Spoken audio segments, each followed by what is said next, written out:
I wasn't a huge fan of like healing justice. I thought that was just like some, I don't know, pie in the sky, kind of thing. I'm like, we have work to do. Nobody has time for this yoga.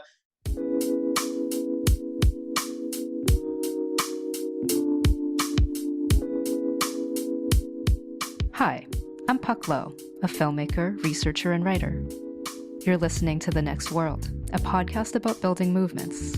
Every month, we'll celebrate and be in conversation with the work being done by poor people's movements, especially in the U.S.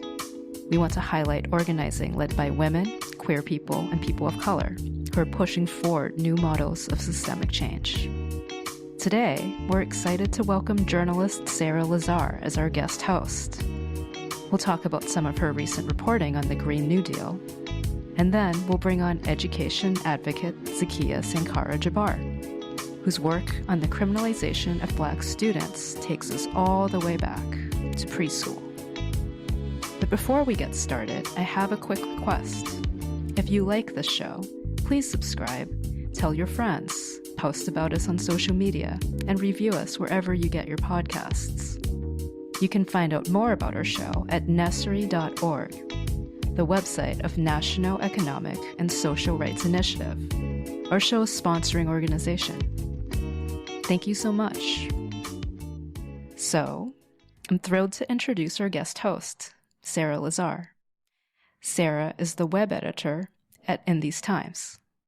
She's an independent journalist and has written for publications like The Intercept, The Nation, and Tom Dispatch. We're so glad to have you with us today, Sarah. I'm so glad to be here. Thanks for having me. To get us started, could you tell us about your reporting on the Green New Deal? Oh, sure. I'd love to. So the Green New Deal has obviously attracted a lot of attention and conversation, and for a lot of people is really exciting in its scope because it's rooted in an understanding that to address the climate crisis, we can't just change one little thing here or there, but have to sort of transform the entire economy and really transform society and make big, deep changes. And these demands have come from social movements, the call for a just transition, so a transformation of the economy away from fossil fuels extraction that's rooted in good union jobs and make sure that no one is left behind, really came from the labor movement in the 80s, but then also has been central to the demands of environmental justice organizations who have been calling for social transformation rooted in economic justice as a way to address the climate crisis. So, Alexandria Ocasio-Cortez first called for a Green New Deal at the end of last year and then introduced a resolution formally along with Senator Markey in February. And in these times, we've really been asking ourselves sort of how do we engage with these big political developments? What does it look like to sort of recognize that this is an exciting call for a deep systemic change while at the same time demanding the best possible Green New Deal? So being aspirational, having big demands, and making sure that frontlines, environmental justice organizations, groups like the Climate Justice Alliance, like the Indigenous Environmental Network, get a seat at that table. Because as we all know, it's, movements that create radical, deep change, and that any lawmaker, no matter how great they seem, really has to be pushed. So I had a conversation with Kali Akuno of Cooperation Jackson back in December, and we had a lot of conversation looking at what was proposed in the Green New Deal at that point and what could be better. And his take, which I thought was a really smart one, is that this is an exciting moment, we should be positive, but we need to be honest about where the Green New Deal doesn't go far enough. And one of his really big concerns was that the Green New Deal not become a call for green capitalism. One of the things that the initial Green New Deal called for was for the U.S. to sort of be a leader in new energy systems, clean energy, and that we use our leadership to create a global Green New Deal. That raises some key questions. For example, the U.S. has played such an outsized role driving the climate crisis that it would be incredibly predatory to turn around and sell the supposed solutions to those countries and places and peoples who have been most harmed by the crisis that the U.S. really played a lead role in driving. And so Kali Akuno was very, very focused on what does it look like to have an anti-colonial approach to a Green New Deal? What does it look like to center reparations? So instead of global commerce, what does it look like to say the U.S. owes a debt to the world and needs to approach the climate crisis from that lens? So those were some of the things we talked about. I appreciated that interview with Kali so much, and how he explicitly named capitalism as the problem. Yeah, thanks. Yeah, I really appreciated that too. Yeah, there's been so much focus on the domestic aspects of the Green New Deal, but any climate policy is by definition international because the climate crisis is international. And I feel that there's been a lot less focus on the international components and sort of how the Green New Deal does or doesn't sort of reinforce the global capitalism that really got us here. And I think that there are a lot of people who are really, really pushing and hoping that the Green New Deal at its heart have an anti-capitalist sentiment because capitalism is really what drives the crisis. For sure. And it's so ironic, too, because precisely with things like climate change recognizes absolutely no borders. So right. Response requires us to think outside of those constraints. Yeah, Kali was really, really insistent on that. And there have been a lot of organizations who have tried to be very internationalist in how we sort of address the climate crisis. I know groups like Indigenous Environmental Network and Climate Justice Alliance have been doing a lot of international building, sort of trying to connect Indigenous struggles around the world and sort of build U.S. solidarity with those struggles. And yeah, there's a lot of effort to think really internationally. I have a ton of respect for the work that people are doing where they actually go to UN climate negotiations and make bold demands. I can imagine that's really challenging because industry has such a seat at those climate negotiations. And I'm grateful for the people's movements who sort of target those gatherings particularly. I wanted to get back to what you had mentioned earlier about reparations.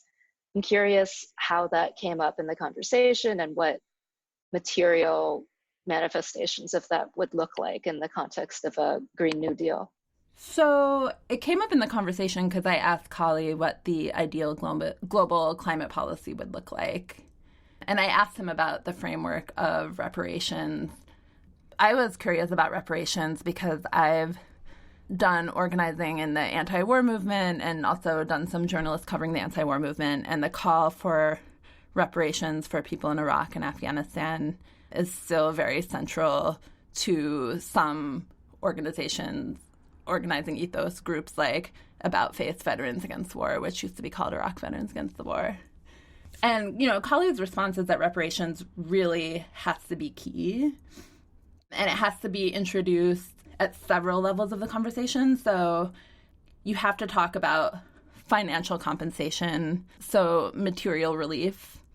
You have to talk in terms of decolonization, which means returning lands back to indigenous and colonized people who have been subjected to, the United States and domination by Western Europe for much of the past 500 years. So that, Kali was really emphasizing that. And you have to roll back the market-based capitalist extractive system. Kali actually framed that as part of reparations. Step one is stop doing harm. So, Sarah, I know you're based in Chicago, which is the home of so many amazing organizing initiatives, including the campaign for police reparations. I was wondering if you could talk about that and some of the related transformative justice work that activists like Miriam Kaba have been doing. Yeah, absolutely. So Chicago has huge movements demanding divestment from the Chicago Police Department, the city's most violent institution, and investing in basic community needs, including mental health care clinics. Rahm Emanuel shut down half of the city's mental health care clinics, as well as schools. Rahm Emanuel oversaw the greatest historic school closures. And there are huge movements. It's a really big problem in Chicago because there are horrific legacies in the city of racist police violence. John Burge was a former police commander who basically oversaw the torture by white police officers of more than 100 Black men in the 70s and 80s and leading up to 1991. And for a long time, there have been community demands for not only a public reckoning of the harm done, but actual reparations. And a few years ago, thanks to the long-term work of Chicago organizers, we saw landmark reparations legislation pass. It included torture memorial. It included the mandate that the history of Chicago police torture be taught in Chicago schools.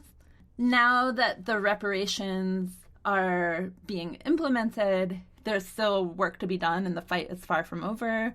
One thing we've seen is significant opposition from the police union here in Chicago against the school portions of the reparations legislation. So they've been really opposed to coming clean in Chicago schools, teaching about the history of police torture. And then also there are actually people who were tortured into confession under the watch of John Burge who are still in prison. So there are ongoing fights to free those people from prison. There are many, many inspiring campaigns in Chicago that relate to transformative justice demands. I'll mention one of them. The No Cop Academy campaign is a Chicago-based campaign led by young Black people in Chicago. The group Assata's Daughters is playing a really big role in the campaign. It emerged in opposition to a proposed $95 million police academy proposed by Mayor Rahm Emanuel. Now that price tag is actually higher, but the campaign has demanded from day one that we don't want more investment in police. Training is not going to fix the problem of deep racism in the police department. What we need is to divest from police to meet basic community needs. And so there's been this incredible campaign that has been treated very, very disrespectfully from day one. There have been numerous instances where members of the public who are involved in No Cop Academy campaign have not been allowed to come into public city meetings to make their positions known. But nonetheless, the No Cop Academy campaign has been very persistent, come back again, again, and again, staged creative direct actions, train takeovers, protests. They researched, they created a really amazing report about community opposition to the Cop Academy. And through that hard work, they have actually put the No Cop Academy campaign center stage in the city. It was actually a central issue in the last mayoral race after Rahm Emanuel announced that he wouldn't be seeking a third term, arguably, I think, because of community opposition from groups like No Cop Academy. Yeah, and it was really amazing to see the demand for No Cop Academy become central to political discourse in Chicago. And it's 100% due to the tenacity of young Black people leading that campaign. Thank you so much for that reporting, Sarah. Oh, yeah, absolutely. There's a lot of amazing organizing happening in Chicago, and I still have a lot to learn about it, but I love getting the opportunity to talk about it. Speaking of which, I know there is amazing transformative justice organizing happening in Dayton, Ohio, that has some similarities with what's going on in Chicago, particularly around sort of the basic right for schooling and sort of addressing systemic injustices in the school system. So this might be a good opportunity to bring in Zakiya Sankara-Jabar. Our guest today is Zakiya Sankara-Jabar, a parent who has taken on the preschool to prison pipeline. She works with the Dignity in Schools campaign and co-founded Racial Justice Now in Dayton, Ohio. You can read her latest writing in a new book, Lift Us Up, Don't Push Us Out, Voices from the Front Lines of the Education Justice Movement. Welcome to the show, Zakiya. We're so glad to have you. Thank you very much. I am happy to be here and happy to share.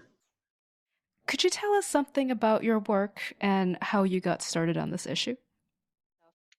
Yeah, sure. Thanks again for the opportunity to share. As you mentioned, I co-founded Racial Justice Now, which is a community organizing organization based in Dayton, Ohio, does statewide organizing, particularly at the intersection of racial justice and education justice. And I came into that work really organically out of my own experience at the time as a parent of a 3-year-old. My son was attending preschool where he was beginning to be identified sort of as a problem child. I was getting calls to pick him up very frequently. And then finally, just through all of that experience, I began to just question the school, and I developed a broader analysis when I began to talk to other parents, particularly other parents of color, Black women in particular, and realized that it wasn't just about me or my son. It was definitely more of a systemic issue and was happening to a lot of the parents there, particularly parents of Black children. And so I began organizing literally out of that experience. That experience really politicized me around education.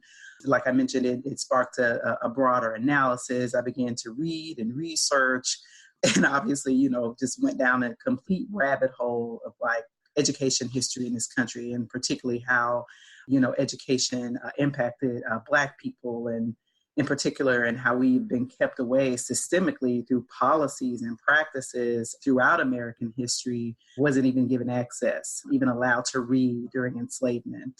And so I, began to study that and studied all of the patterns throughout history and how education has worked or not worked out for a lot of us.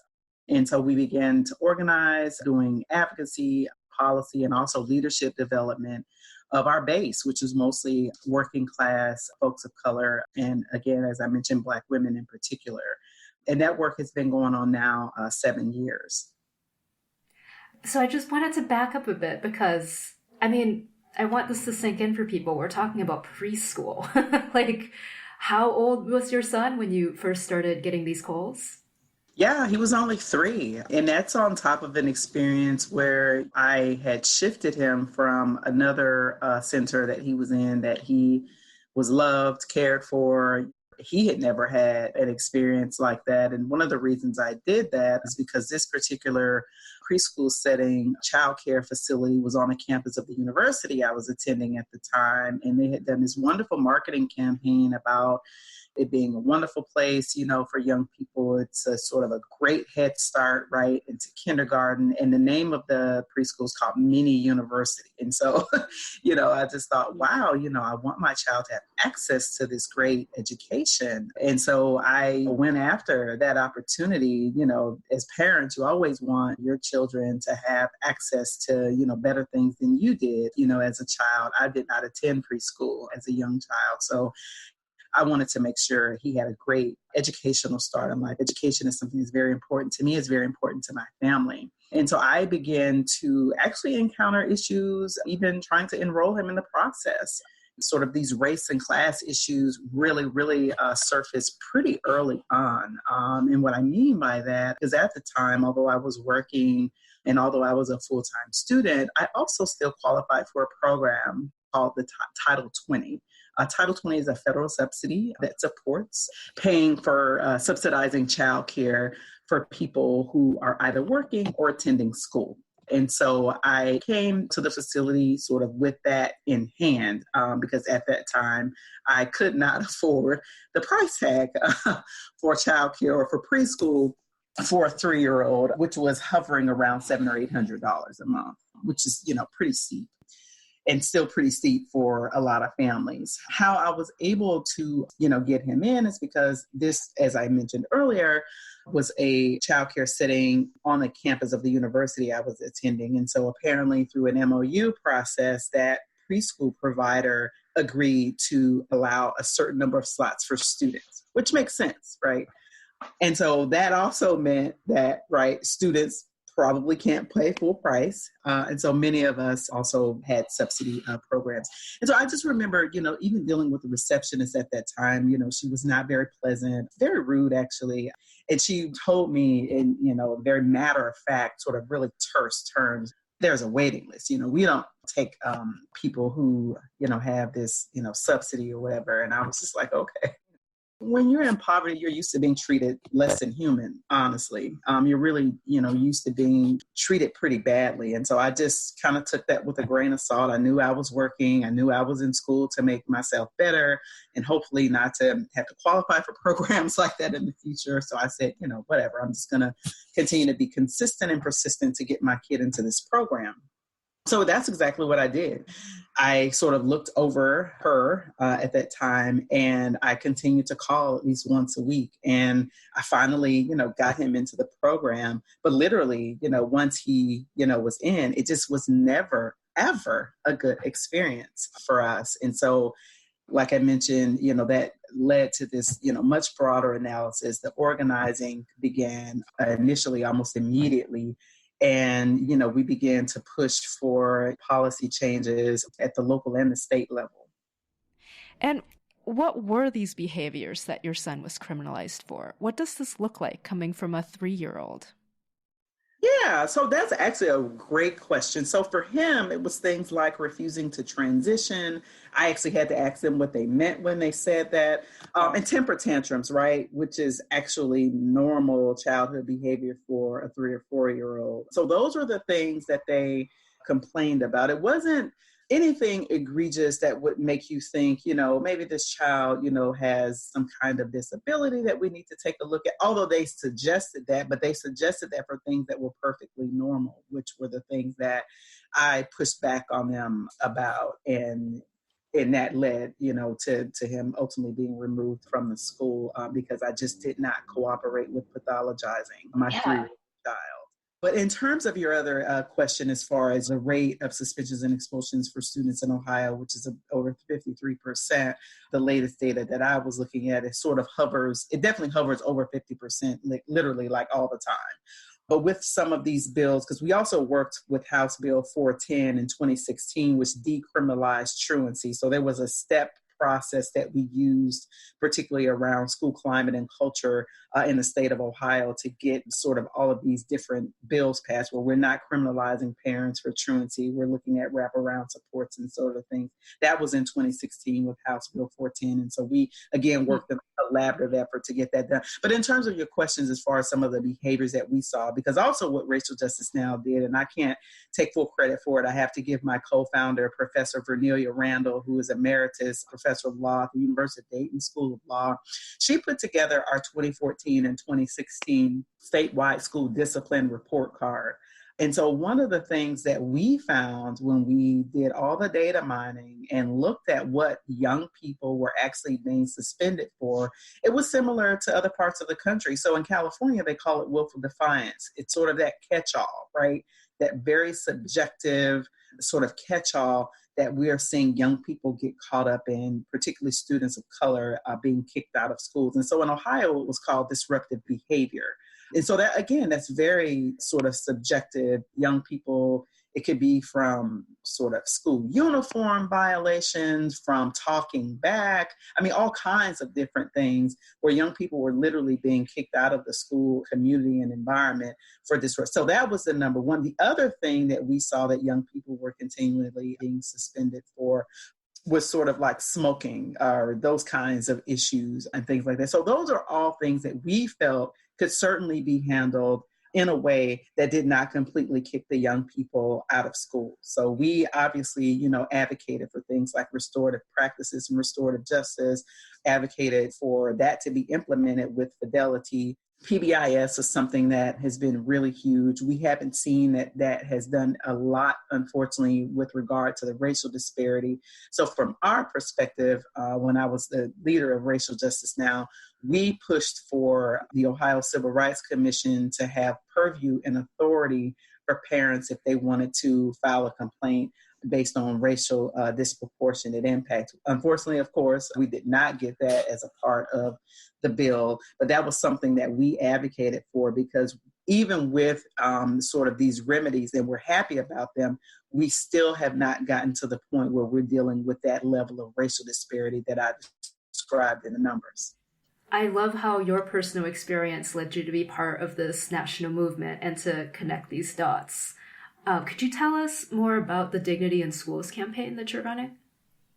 Yes, so Dignity in Schools campaign, I am the national field organizer. Dignity in Schools is the largest organization, education justice organization, focused on ending the preschool to prison pipeline. We have 115 members across 26 states in the United States, including the District of Columbia.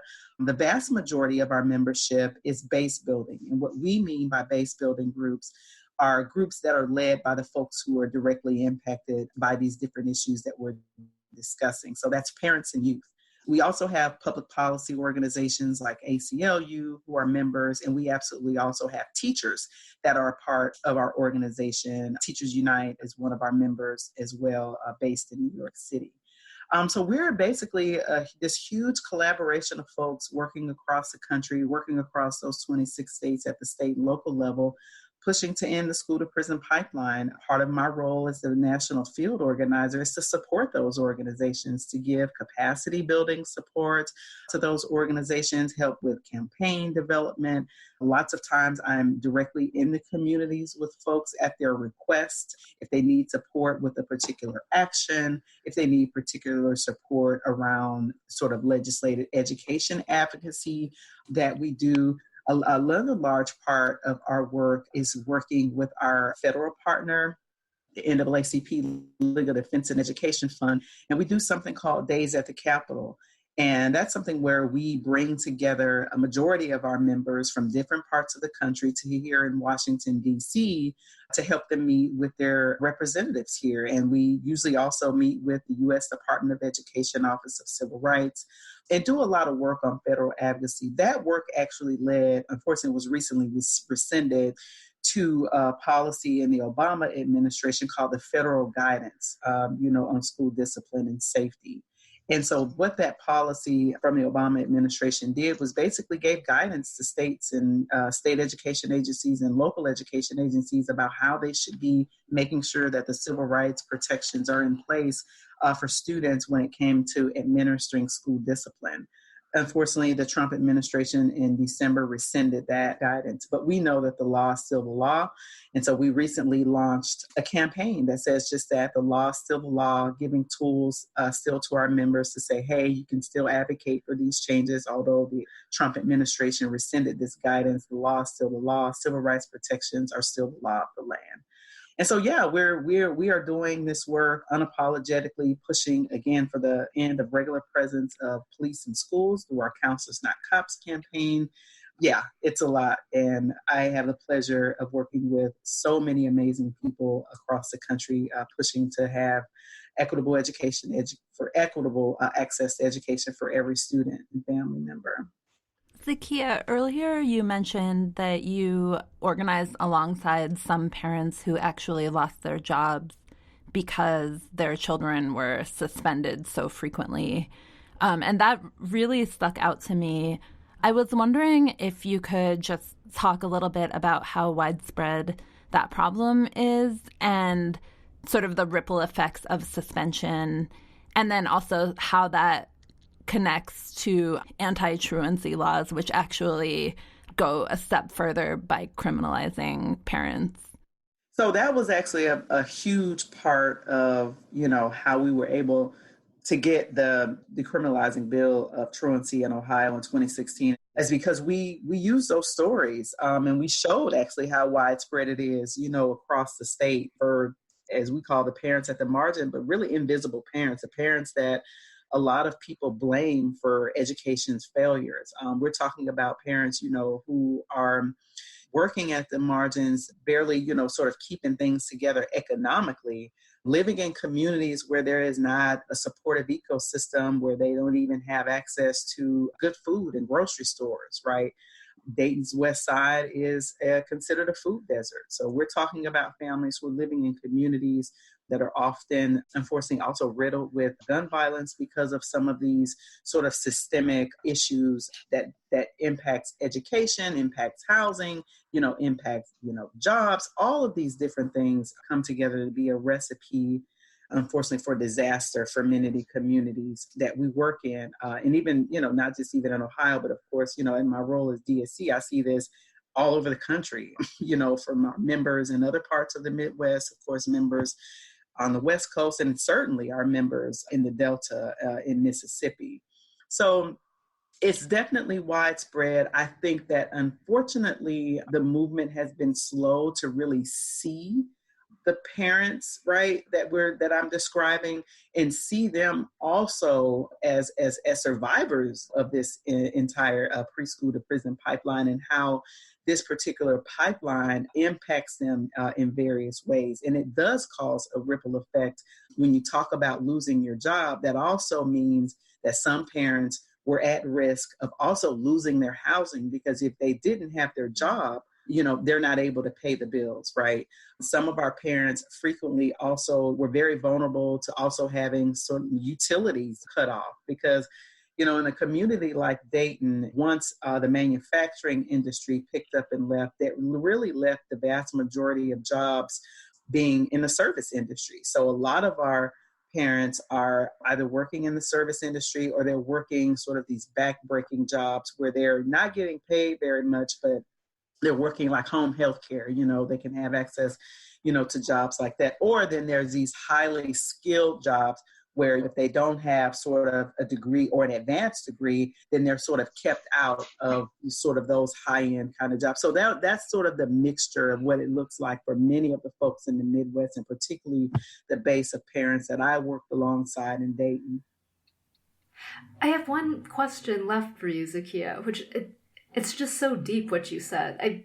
I feel like I'd love to hear some of your thoughts on how that kind of level of criminalization would really undermine a person's confidence in being a parent, and what that means at the individual and the community level, to be told through all these different ways that you aren't a fit parent, that your child is deficient and has these behavior problems because they act like a regular 3-year-old. Like, it's so intense to imagine how many structural levels are giving you this information in so many different ways just for parenting.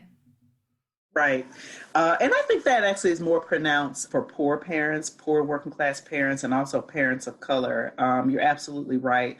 And that was actually one of the reasons that we learned sort of in the midst of the organizing that we were doing.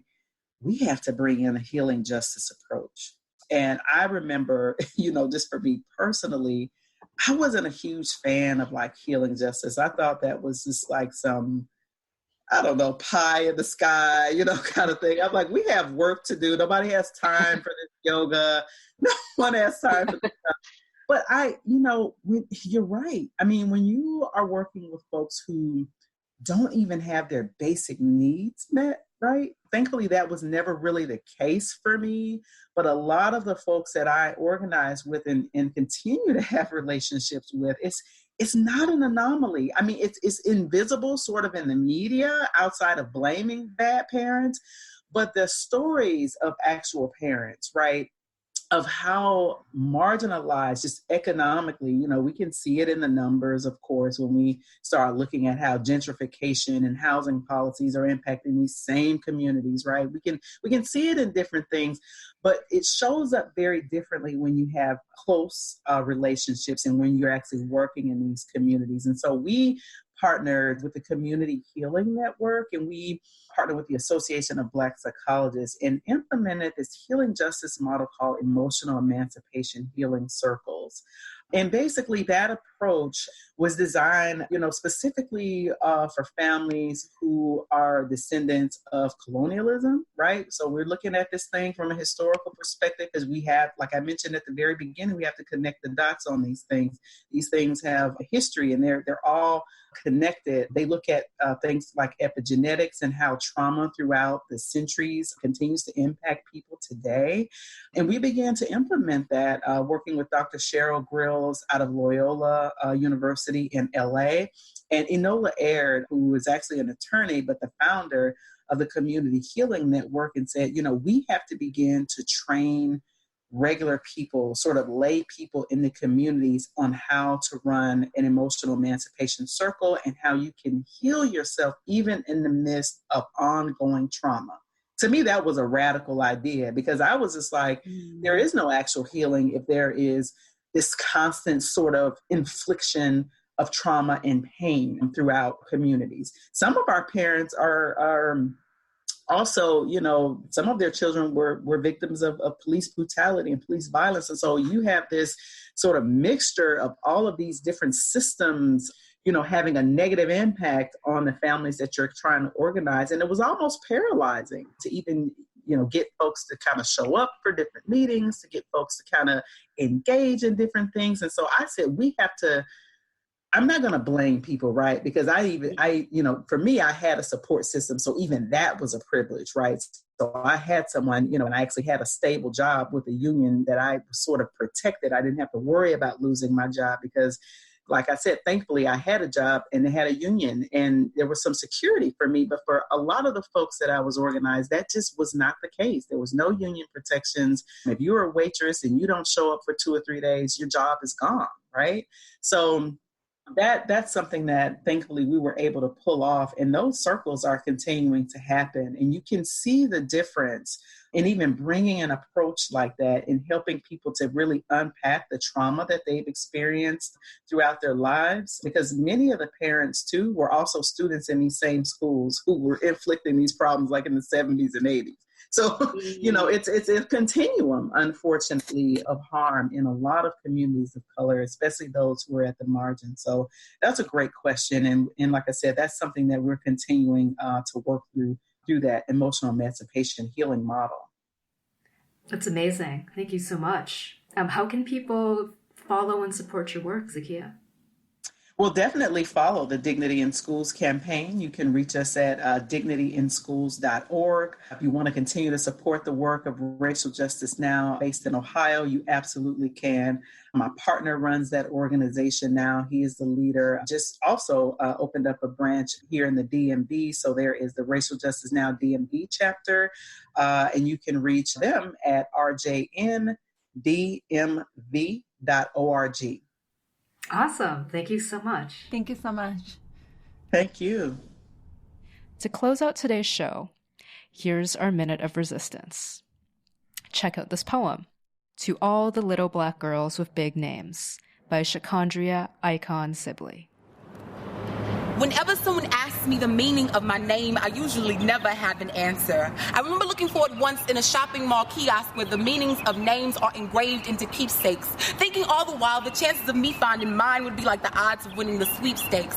Tired of people mispronouncing it, I shortened it to Khan, but they still got it wrong. Kept confusing me with the lady who once sang that song, Tell me something good, and tell them something I feel I should, so I correct them. It's pronounced Shakandria, no silent letters, no accents, preferably pronounced with the drawl of a southern accent. I remember there once was a day when I wish my mother would have stuck to something simple and pretty and majestic like Tiffany or maybe even Alexis, but my fate was sealed by signatures on my birth certificate, granting me the right to forever bear the shame of having been given a ghetto-ass name. So this here poem is for all the little black girls with big names, for the Shahs and Ishas, the Annas and Ikwas who were told never to write their names on applications because we live in a nation information where your name can tell someone your race or even your social status, because they think only dumb ghetto folk overuse the alphabet. They chalk it up to illiteracy, never creativity or maybe even history, and I wonder if those who assume would ever stop to think that maybe transatlantic submerged native tongues have re-emerged in the form of ghetto monikers, like my little cousin whose name is Tanisha, sounds a lot like Tinashe, a name from the Shona tribe meaning God is with us, or my friend Lakisha, whose name sounds a lot like the Bantu name Wakisa, or maybe like me. My mother knew that I would be a fighter, so she named me Shakandria, which sounds a lot like Shaka, the great Zulu warrior. See, this here poem is for every daughter who ever became a professional only to shorten her name to a letter and a period just so phone calls could be returned or higher pay earned, because we all know don't nobody want an Isha or an equal to operate on them. But you see, a book can't be judged by its cover nor its title, and the story beneath your name can't be contained beneath the tide. So sisters, let them rise and take the rightful places on your applications and business cards, desk placards and uniforms, until one day ghetto-ass names become the norm. But for right now, we're special, you see. And there ain't another girl in the world with a name like you or me. So go forth and rep proudly for all the ghetto-named girls. And if someone happens to mispronounce your name, make sure you give the neck a swirl, look them dead in the eye and correct them. It's pronounced Shakandria. Say it right or don't say it at all. And that's our show for today. Thank you for listening to The Next World. I'm Puck Lowe. You can find out more about my work at pucklowe.com. Sarah, where can people find out about you? You can check out In These Times. Our website is inthesetimes.com, and we invite you to be a subscriber to the print magazine. Thank you to Kita P for providing the tunes for this episode. You can follow her at Kita P on Twitter. You can read more in depth on many of the issues we talked about today, like the Green New Deal and school-to-prison pipeline, on the NESRI website, nesri.org. And thank you again so much, Sarah. Thank you so much. We'll be back with another episode of The Next World next month. Until then, please subscribe and tell all your friends, and post reviews wherever you get your podcasts. Goodbye for now, and keep building.